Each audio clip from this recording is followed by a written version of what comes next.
ازيكم عاملين ايه يا حبايبي؟ يا رب دايما تكونوا بخير. اللهم صل وسلم وبارك عليك يا سيدي يا رسول الله. النهاردة تاني موضوع في كتالوج رباب. احب اعرفكم معاكم رباب سعيد، وده كتالوج رباب. موضوع الاولاني اتكلمنا في الحنين الى الماضي، وقلت لكم ان بجد بجد ده عايز سلسلة من الفيديوهات، لان مش فيديو واحد عايك فينا. بس النهاردة أنا طالعة معاكم بفيديو جديد وموضوع جديد خالص خالص خالص. موضوع بيمس كل بيت مصري وكل ست بجد عايشة الحالة اللي أنا هتكلم عليها دي. قبل ما نبدأ الموضوع ونخش في فيديو النهاردة، متنسونيش في اللايك والاشتراك في القناة وتفعيل زر الجرس يوصلك مني إشعار بكل جديد.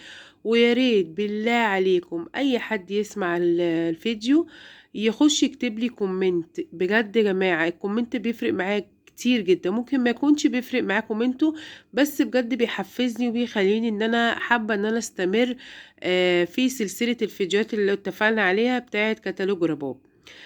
اللي هو بقى الموضوع النهاردة أو الحالة اللي يعني معظم ستات اللي عايشة، هنقول ايه، في مصر وفي العالم العربي، يعني مش مصر بس بالأكتر في مصر، اللي هي حالة عايشين لولادنا. بجد يا جماعة أنا عندي على صفحة الفيسبوك عملت، يعني حبيت أتكلم مع الناس اللي معايا على الصفحة. فبجد يعني نزلت بس كده رسالة أو سؤال. جماعة في بيوت كتيرة في مصر عايشة علشان ولادها. مفيش مودة، مفيش رحمة اللي ربنا أمرنا بيها. مفيش مش عارفة أقول لكم إيه، مفيش زي ما بيقولوا كده إيه، ود، لا يعني ود اللي هو الحب أو المعاملة الطيبة أو الحنية أو الطبطبة. أو بلاش كل ده، المعاملة بما يرضي الله بين الزوج والزوجة. فبجد جالي كومنتات بجد تخوف، والله بجد حاجة مرعبة. في اللي تقولي وهيقول كلام حلو جوه وبره، كفاية عليه بره. وفي اللي تقولك لا انا عايشة عشان خاطر اولادي، احنا منفصلين خالص في البيت. يعني بصوا يا جماعة لدرجة ان هم او ان احنا عايشين تحت سقف بيت واحد بين 4 حيطان، ومحدش يعرف حاجة عن التاني. مفيش مثلا يجي يقول لها انتي كان يومك عامل ازاي، طب انتي يعني مثلا يسمعها. والله يا جماعة الست ما عايزة غير حد يسمعها، هيفرق معاها كتير جدا جدا جدا. في رجالة إلا ما رحم ربي، رجالة كويسة وبتسمع وبتطبطب وبتبقى حنينة وبتحتوي الست اللي معاها، وفي رجالة بجد لا لا لا، مفيش احتواء، مفيش مودة، مفيش رحمة، مفيش اللي ربنا سبحانه وتعالى أمرك ان انت تعمله. مفيش اللي الرسول صلى الله عليه وسلم آخر حاجة قالها على المنبر: استوصوا بالنساء خيرا رفقا بالقوارير. يا جماعة فين؟ يعني انا مش شايفة، يعني الا ما رحم ربي الناس بتعملش كده. فبجد لقيت في الكومنتات حاجات تفزع وتخوف. في اللي تقولك انا مكملة اربي عيالي علشان ماليش مكان تاني اقعد فيه ولا دخل مادي اعيش منه.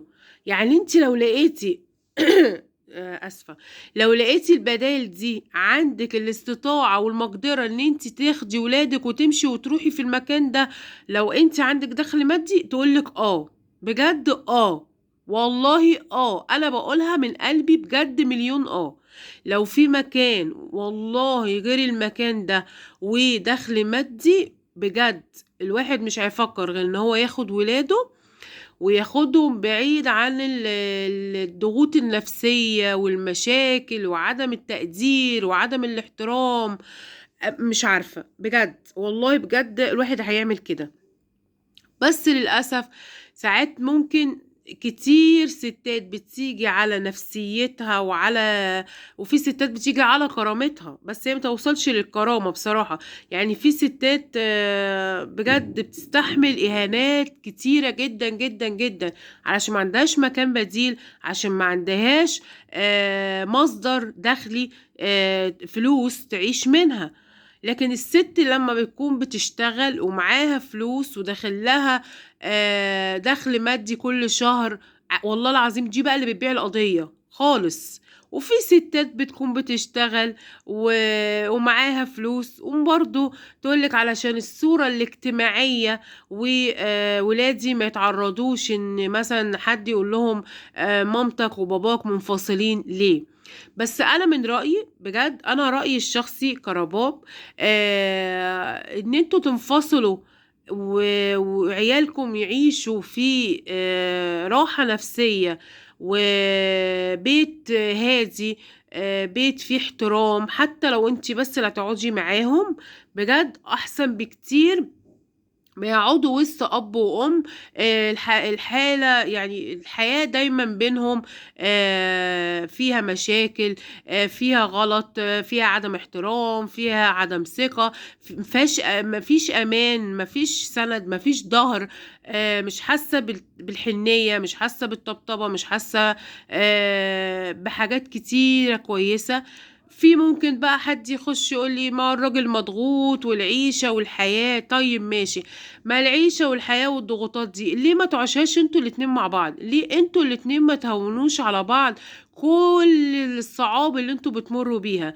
يعني انت بتبقى انت مثلا بتشتغل، طب ما هي في البيت بتشتغل، بتربي ولادك، بتعلمهم، بتنصحهم، بتقويهم، بتعلمهم الصح من الغلط، بتقويهم على انهم مثلا اعمل كذا، لا وشجع نفسك، ولو نفسك في حاجة قادر ان انت باستطاعتك تعملها اعملها. غير شغل البيت، انا مش عارفة ليه بجد في فئة من الرجالة كده دايما مستهترة بشغل البيت. انت بتعملي ايه يعني؟ ما انت قاعده طول النهار، ايه يعني اخرك اكل وشرب؟ طب ماشي، اقعد انت يوم واحد، اعمل اكل وامسح واكنس واغسل ونشر وطبق ورتب ومواعين ولو ولد مثلا تعبان بتسهري طول الليل جنبه، لو سخن كمادات، عايز يروح للدكتور، عنده مشكلة في المدرسة، انت اللي بتروحي تحلها له. كل حاجة. انت اقعد يوم بس وشوف هل انت باستطاعتك تقدر تكمل بقية الايام ولا لأ. ولو كمان اولاد صغيرين، دي بجد مشكلة. بجد بيبقى طلباتهم كتير، عايزين 30 طلب في 5 دقايق. لا يا سيدي، اعمل اللي انت بتقول عليه، ان احنا ما بنتعبوش فيه، وشوف هل انت طاقتك هتخليك تكمل ولا ما تكملش. انا مش بقول كده ان انا مثلا مستقلية بمجهود الرجالة، لا بتشتغل ماشي وفي وقت صعب، والحياة بقت بجد لا تطاق، والاسعار والحاجات دي كلها. بس يا جماعة لازم نهونه على بعض، ولازم يعني ننفذه اللي ربنا سبحانه وتعالى امرنا بيه: المودة والرحمة. المودة والرحمة، المودة اللي هي الحب، الرحمة ان انت تعاملني بحنية وبطيبة وتحتويني. طالما الحاجات دي مش موجودة ومفيش احترام، بجد البيت هيبقى مش مبني على اساس، وفي اي وقت والله البيت هيتهد في لحظة، ممكن يتهد. طالما مفيش احترام ولا تقدير ولا حب ولا مودة ولا رحمة ولا الكلام ده كله. لو بجد كل واحد مشى على كلام ربنا سبحانه وتعالى وكلام الرسول صلى الله عليه وسلم، وياخدوا الرسول صلى الله عليه وسلم ده قدوة ليهم، بجد كانت الحياة هتبقى غير الحياة. ما كانش، مش هنقوله ما كانش هيبقى فيه مشاكل، لا كان هيبقى فيه، بس كان على الأقل الراجل لما يكون في مشكلة بينه وبين مراته يبادر ان هو يصالحها، مش يبقى هو اللي غلطان وعايزها هي اللي تروح تصالحه، ولو ما راحتش وبيتكلموا عادي بيعاملها أسوأ معاملة.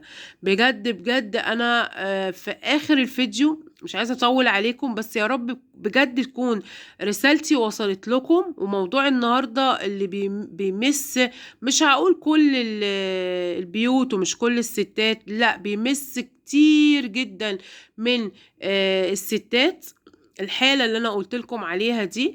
ويا ريت بجد تكتبوا لي رأيكم في الكومنتات، بجد هيفرق معايا جدا جدا جدا جدا.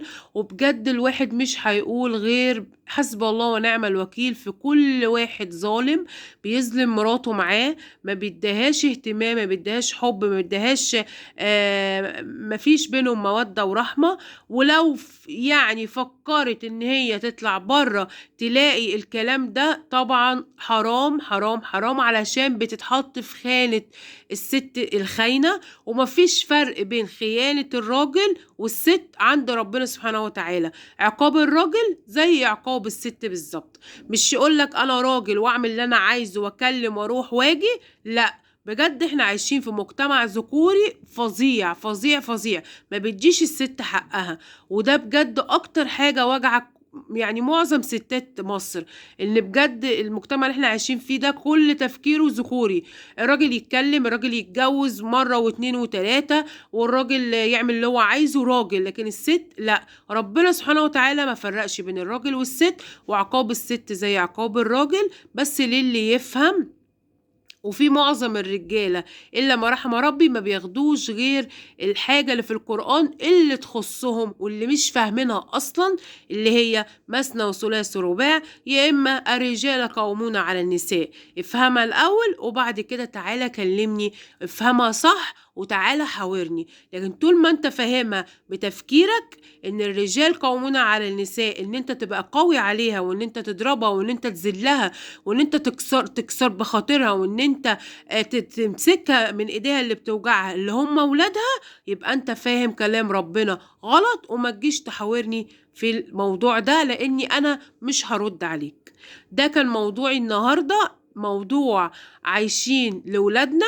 وبجد بجد يعني شيء صعب جدا جدا، بس بجد ربنا يعوضنا خير في أولادنا، ويجعل دايما الحلو كله عندهم. وبإذن الله كل اللي انت ضيعتيه في سبيل راحة أولادك، ربنا سبحانه وتعالى كاتبهولك فوق عنده. وبجد بجد أحلى حاجة إن ربنا يبقى كاتبلك حاجة حلوة عنده، أحسن من الدنيا وبما فيها بجد. ولا عايزين أشخاص ولا عايزين الدنيا، دنيتنا اللي هي الأبدية اللي عند الله سبحانه وتعالى. ويا رب يكتب لنا الخير دايما كلنا، والسعادة وراحة البال. وبإذن الله أشوفكم في فيديو جديد، ومعاكم رباب سعيد وكتالوج رباب، وأشوفكم على خير ومع ألف مليون سلامة.